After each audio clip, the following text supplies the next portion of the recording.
Good morning, Denise Dryden here.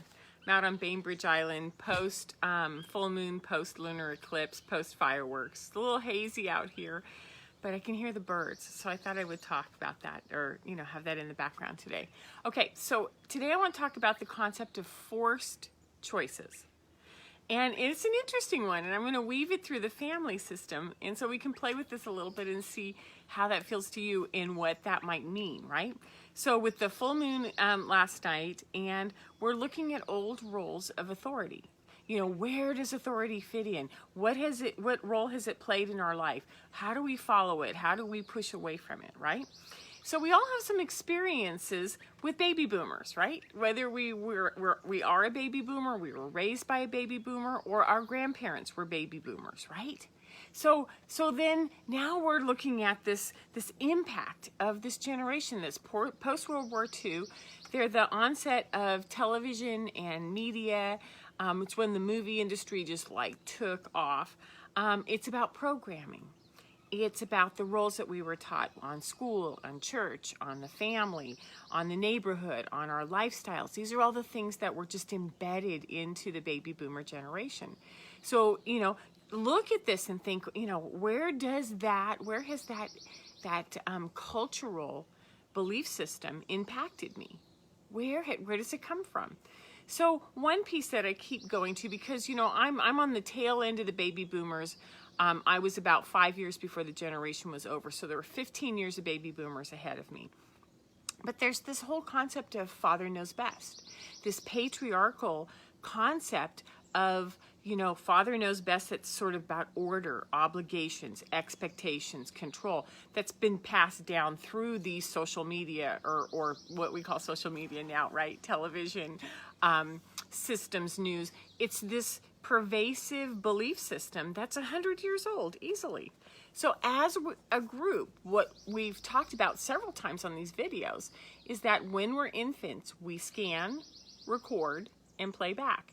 And we are imprinted and embedded with these images and these roles into our systems, right?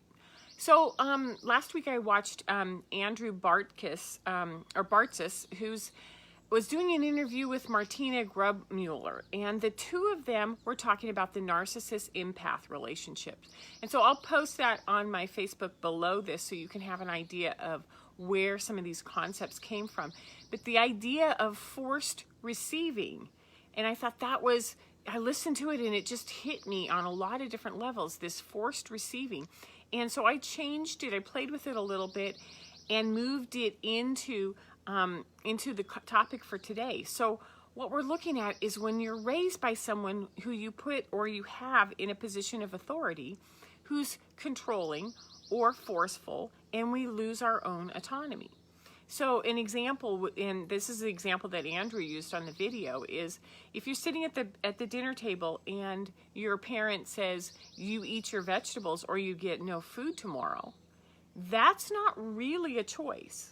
You don't get to make that choice, or you don't have to, you're receiving this ultimatum, which is I either do what they're going to tell me to do, or I don't get food. Another example he used is you get straight A's this year, or you don't get a summer vacation. And so this is what happens when whether we're repeating the words of our parents or we're sort of trying to control the situation, we force these things into these roles, into these power roles as a parent. And as a child, what we do is we acquiesce and we do as we were told, at least when we're little, or we get in a lot of trouble, right? There's all sorts of different disciplinary behavioral modification systems of what happens when you're like, no, I'm not doing that. And so what we have is a culture that defines someone by, are they willing to follow the authority? And what we have is a culture that has fear and control and contempt. It has resentment, it has blame, it has a loss of empowerment, because we have this authority, these imprinted concepts of the harder you work, the better you do. It's really important to look around and see what people think. We have to present well. Our income should be blah, blah, blah. Your education should be blah, blah, blah. The nuclear family should look like blah, blah, blah. And so what happens is these are not really choices we get to make. They're sort of forced on us from the previous generation, from the previous generation, from the previous generation. So I call these now forced choices. It's when the parent defines the world for the child, then controls the events, the schedules, and the emotions around this intention, whether it's conscious or unconscious. It's kind of like, we're going to go camping and we're going to have a really good time. And aren't you happy I brought this food? And aren't you happy I did this? And aren't you happy? And sometimes the kid wants to go camping and sometimes they don't. Sometimes they hate camping. But there's this forced imprinting over and over. This is what I need you to feel, to do, to be. So what we have is this story in our head, like, when I'm a parent, I'm going to do this differently. It's a plan, it's a dream, it's an expectation. And then we imprint our vision onto the child. And so the picture I used is like what happens when you're pressing your impressions on top of an innocent soul. And whether we do this ourselves or our parents did it to us, or we can sit and watch our parents' dynamics with their parents, especially if you have grandparents that are still alive. You can look at that thread. What is that thread? Where is that control factor coming through in the family system? So most importantly, it's like, who's following this imprinting and these agendas and who doesn't?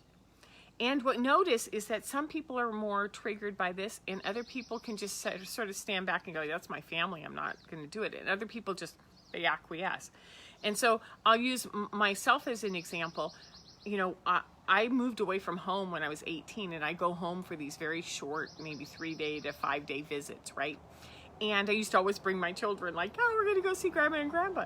And they have their own relationship with their grandparents. However, they would say over and over again, you're weird when you're around them. You're not fun. You're not nice. You're like in this constant state of freaked out. It's like, oh my God, is it that obvious, right?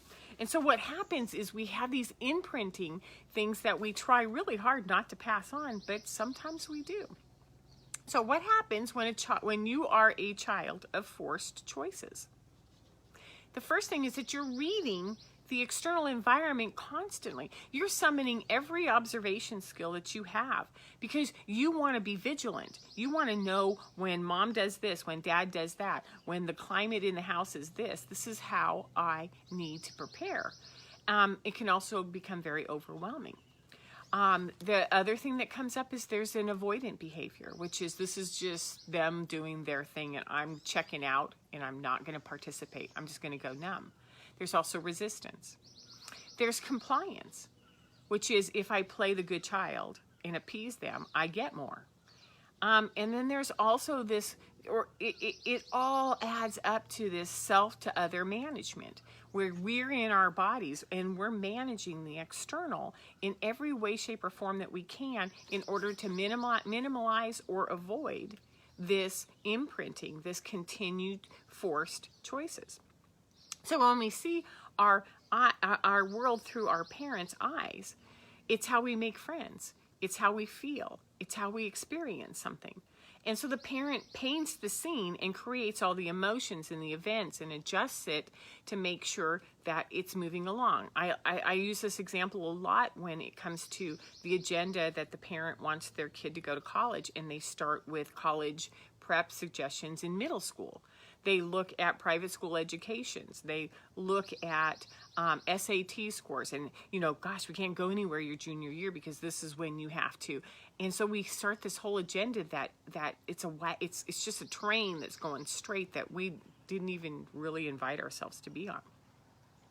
So the other thing that happens is the child becomes a psychic reader. They look for cues and clues, and they're adjusting and trying to fit in, and then we kind of look at this kid and they go, are we really happy or are we unhappy? Is this kid anxious or depressed? And we see these symptoms in our adolescence, especially when school gets more intense and the agendas get more intense. And so what happens when we kind of look at it like, what if we gave them more choices that were their own, more freedoms? And Are you able to make some choices different from these agendas that you experienced for your children, or are you duplicating this? So it's a karmic cycle, right? It's a karmic cycle where we grow up dependent, we have low self-esteem, we're indecisive, we don't know what we want because we have a parent telling us at all times what we're experiencing and what we need to experience. And then when we do break away and we have this freedom, we're not really very decisive. We don't know what we want to do. We follow until we get angry, and then we quit and we move and we leave marriages and we have explosions and we do things that are based on, I have no idea how to govern myself because I've been in a forced choice environment my entire life. So this is an old cycle. This is hundreds of years old. This can be that under that label of narcissism empath relationship. It can also be the patriarch. It could be cultural pushing down and watching, over and over, this controlled authority in the family system that's passed down. So until now, what we have is we have this Saturn-Pluto conjunction that started on January 12th, which is like turning and stirring everything up. We have the COVID lockdown, which has changed work, it's changed schools, it's changed everything. And we have these 3 cycles of eclipses in June and July that were in Capricorn and Cancer, and they've been dislodging these old masculine authority roles, cultural expectations, and societal norms.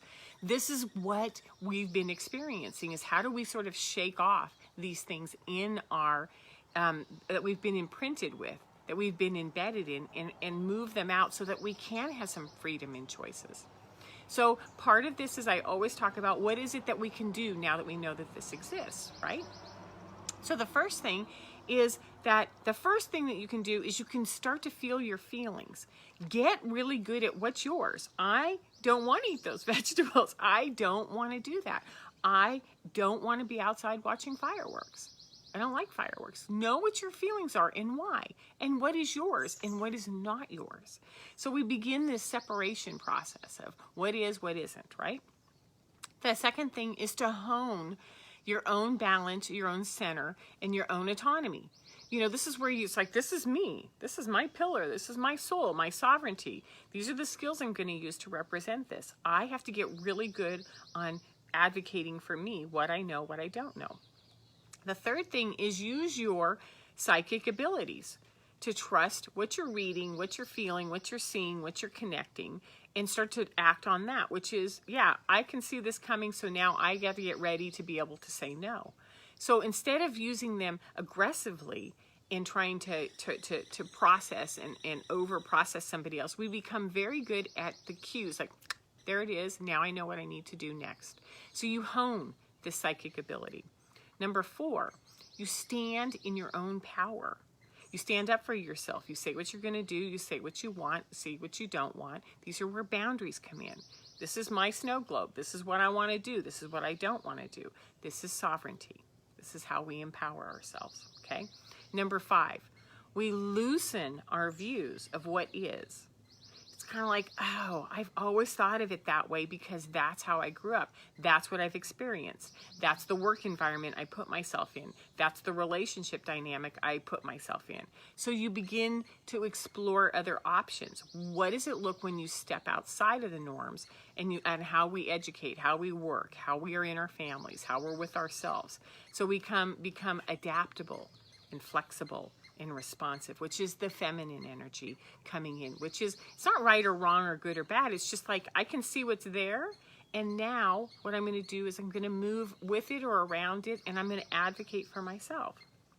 So number 6, you do what you want to do and you know what you need. So right now we're at this fork in a road where we have this choice between continuing this authority, which is, oh, everyone's sick, we're going to need this, we're going to need that, this is the way we're going to do the lockdown, this is trust us, this is the authority. Or this is other part, which is, I don't know. There's some things going on that are awakening me, they're changing me, and I'm curious, and I'm following my curiosity, and I'm advocating for myself, and I'm going to have to make some of my own decisions during all of this, and decide what I want and what I don't want. And so, you know, I'm going to close this with, you know, some of the fun things where someone would say, a parent would say, make good choices when you go outside. And I'm going to say, make soulful choices. Make choices that are about trusting your inner guidance. And although there is a lot of agendas and chaos going out there, what we're doing now is we're moving away from being forced in a direction and owning our own self. Okay, so this is what I do. You can find me on videos on this Facebook page, on my YouTube channel, and if you have any questions, you can always find me on DeniseDrydenCoaching.com. Have a wonderful Sunday. Enjoy the rest of the 4th of July weekend. Take care.